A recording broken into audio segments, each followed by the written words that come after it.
बे जों जे सक्सेस जाबाय बिनि थाखाय जों रायजो राजाफोरखौ धन्यबाद होनांगोन कारण रायजो राजाफोरा जों बिपिएफ हान्जानि सायाव फोथायनाय थानायखाय बिथांमोना भट होनानै जोंनि बिजाथिफोरखौ देरहासार खालामबाय बिनि थाखाय आं गिबि गिबियावनो रायजो राजाफोरखौ साबायखर बावदों आरो बेराफारसेथिं जों बिपिएफ हान्जाया बिटिसिआव सरकार दानायनिफ्रायनो बिटिसिनि जिखिनि समस्यानि बाथ्रा बेफोरखौ लानानै जों आवगायलांगासिनो दङ आरो जों नुदोंमोन जे इउपिपिएलनि दिनाव जोंनि बिटिसिनि जिखिनि क्षमता गोमादोंमोन आरो बे क्षमताखौ जों बिपिएफ सरकाराव फैनाय लोगो लोगो लाबोफिननो हादों आरो बेखौ नुनानैनो रायजो राजाफोरा दिनै जोंनि सायाव बिसासा बांदों आरो बेनि थाखायनो जों देरहादों। इउपिपिएलनि क्षमताया जितिया फैयो होमबानिया बिपिएफआनो देरहाखानाय खिन्थु क्षमतायासो गोमादोंमोन। क्षमताया गोमादोंमोन आरो बेयाव राजनितिक खैसारिनि माबायाव गोलैनानै जों क्षमतानिफ्राय गोजानाव थानो गोनां जादोंमोन नाथाय दिनै आकौबार जों फैफिनबाय आरो जों हानायसिम माबायदिहै जोंनि बिटिसि ओनसोलखौ जौगाहोनो हायो बेनि थाखाय जों खामानि मावलांगोन आरो रायजो राजाफोरखौ जों सहाय खालामनो जों नाजालांगोन। दासिमबो रिजाल्टआ क्लियार जायाखै माखासे दंबायो दा मोनबेसे मोनगोन बिटिसि एनडिएनि बिजाथि हिसाबै? बिटिसिआवथ' एनडिएनि बिजाथि हिसाबै माबाया 14थाया क्लियार जाखाबाय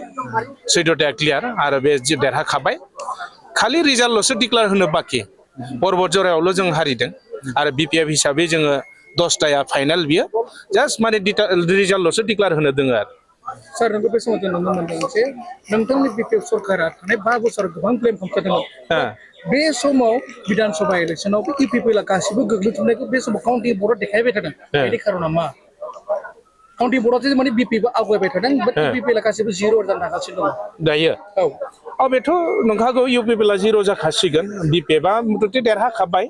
रिजाल्टल'सो डिक्लेयार होनो बाखि इउपिपिएलआ जिहेतु खामानि मावनो हायाखिसै रायजो राजाफोरखौ जिबायदि खोथा होदोंमोन बिथांमोना मोनसेबो मावनो हायाखै आरो बिनि थाखायनो रायजो राजाफोरा इउपिपिएलखौ नासयदों बा जोगारदों।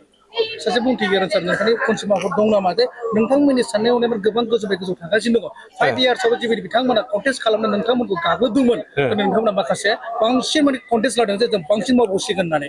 स्पिकारजों माबाफोर बुंथिगिरि सानो माबाफोर सानदों नामा गोसोआव आं बांसिन मोजां मावगोन? जोंहाथ' जों जिखिनि जोंनि लेभेलाव जों जिखिनि मावनांगौ बेखौ जों मावलांगोन आरो बिटिसिखौ जों मोनसे आदर्श बिटिसि हिसाबै दानो जों नाजादों आरो बेयाव जिहेतु गोबां खामानि मावनो दंबावो